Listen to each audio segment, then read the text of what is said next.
Thursdays sit in the middle of the week like a question mark. Not Wednesday's grind, not Friday's relief, just there. I was in my office, skimming quarterly reports and pretending to care, when my receptionist buzzed me. "Adrian, someone's here for you." Her voice shook. In the lobby stood a process server who looked like he'd been sent over by Central Casting. Cheap suit, nervous bounce, manila envelope. "Adrian Blackwell?" he asked, though my name is on the glass behind him. He shoved the envelope into my chest and hustled for the door. "You've been served." I opened it right there. "Superior Court of California. Petitioner, my wife Serena. Temporary restraining order. The document said I was emotionally abusive and controlling. The example? I'd questioned why she was spending so much time with Victor, her ex, who had been catching up over coffee at odd hours for months. For about half a minute, I just stared at the page. Then something in me clicked into place. Not anger, not heartbreak, clarity. If Serena wanted court-ordered distance and no contact, she would get it. Entirely. Enthusiastically. That night, I poured 3 fingers of scotch, set the order on the counter, and opened my laptop. The order barred any direct or indirect contact. It didn't say a word about my responsibility to keep financing her life. In fact, given the accusation, financial abuse, the safest thing I could do was remove myself from anything that could be construed as involvement. First, the joint credit cards. I was the primary, she was an authorized user. 1 phone call, legal separation. Please remove the authorized user. And 3 minutes later, her cards were dead, and new numbers were on the way to me. Second, the automatic $3,000 transfers I sent every month to float her boutique. 2 clicks, gone. Third, the business loan. Her boutique only opened because I guaranteed a $40,000 note. As guarantor, I had rights. I called Kevin Collins, our banker. "Kevin, there's a restraining order. I need to withdraw my guarantee immediately. I can't stay financially tied to someone who's told a court I use money to control her." Long pause. Then, "I understand. We'll prepare the paperwork first thing in the morning." He reminded me what that meant. Without a new guarantor or collateral, the loan would be in default within 30 days. "I understand," I said. "Do it." I slept well. Saturday at 9 a.m., Serena's lawyer, Martin Rhodes, called. Careful voice, lots of throat clearing. "Mr. Blackwell, there seems to be a misunderstanding. Accounts have been closed, transfers canceled, and the loan—" "No misunderstanding," I said. "Your client has a restraining order and accused me of financial abuse. I'm avoiding any action that could look like continued control. If she needs money, she can ask the court. I'll respond there." He suggested a supervised meeting. I declined. He hinted at consequences. I wished him a good weekend and wrote a dated memo about the call for my own lawyer, Gregory Hartman. Monday, the social media machine roared to life. Serena's best friend, Clarissa, posted a long appeal about financial abuse in a 3-piece suit, implying I'd cut Serena off out of spite. In the comments, she got chatty and pasted a screenshot of a midnight text from Serena. He pulled the loan the same day I filed. The restraining order was supposed to make him behave, not give him an excuse to destroy everything. I took screenshots and sent them to Gregory. He called 10 minutes later, trying not to laugh. She just admitted the order was tactical. "Keep collecting these." "Don't engage." "Midweek," Kevin called again, sounding cautious. "We received paperwork yesterday requesting an extension of your guarantee." Our fraud team flagged it. The signature looked traced. "It was delivered by your mother-in-law, Lorraine Thompson." I felt my jaw set. "It isn't mine," I said. "I'll file a police report today." I did. The desk sergeant took it without blinking.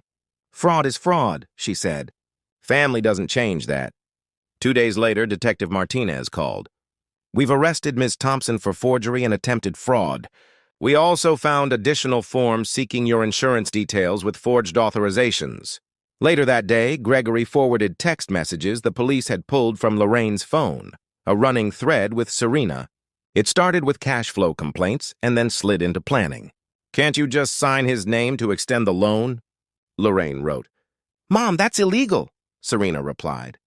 "Only if they catch you." Banks don't check. There were photos of my signature from wedding documents. They discussed the best time to drop papers when the manager wasn't in. The ugliest message landed 4 days before the arrest. Don't worry about the insurance thing.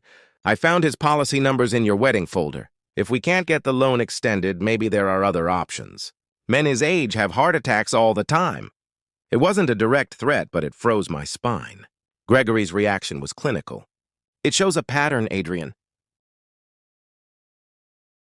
It destroys their afraid of you narrative. By then, Serena's original lawyer had withdrawn from her case. A billboard attorney named Kellerman took over and sent me a letter that demanded $5,000 a month in emergency spousal support, reinstatement of the loan guarantee, and payment of Serena's legal fees, in exchange for considering changes to the restraining order.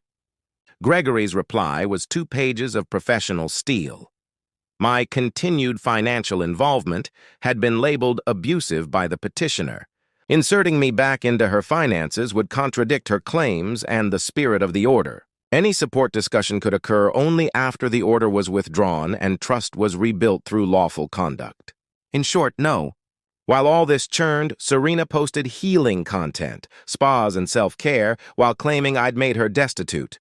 People started asking obvious questions in the comments. If you can't make payroll, how are you at a gold leaf facial? Her boutique showed everything must go signs. Employees quit.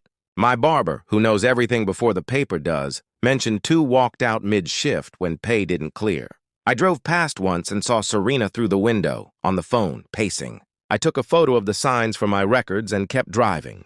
Her credit monitoring alerts, still tied to me until the divorce, showed a flood of luxury charges, jewelry, handbags, a day spa.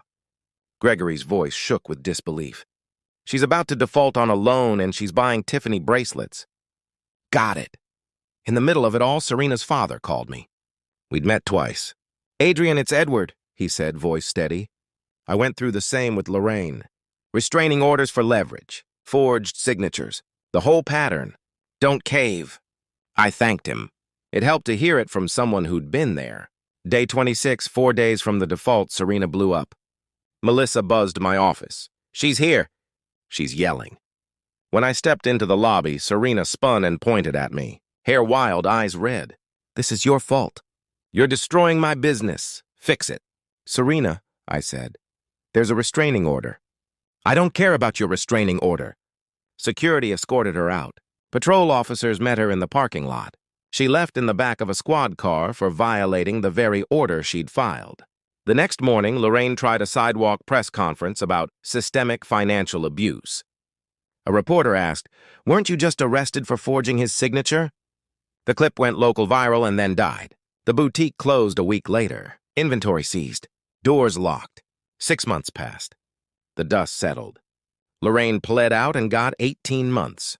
She was appealing. Serena moved into a small apartment with her mother.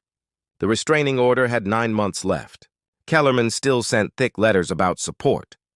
Gregory still answered with polite refusals and court citations. One offer made me laugh out loud. They'd withdraw their abuse allegations if I funded 6 months of support. They want you to pay them to admit they lied, Gregory said. Creative. I wasn't gloating, but I was honest with myself. My life was better.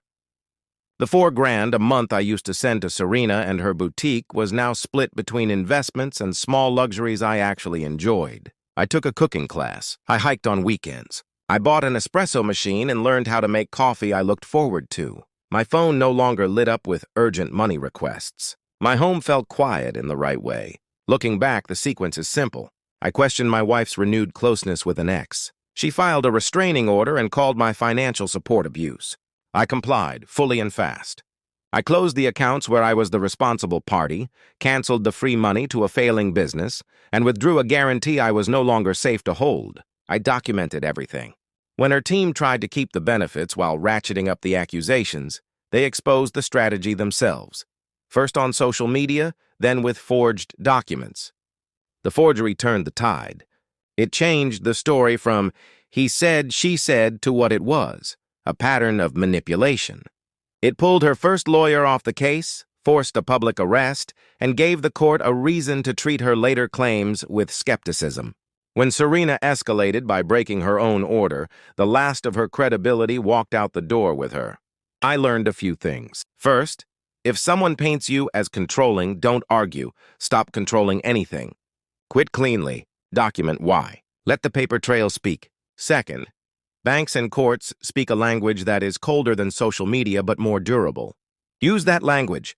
Dates, forms, orders, receipts. Third, some patterns are inherited.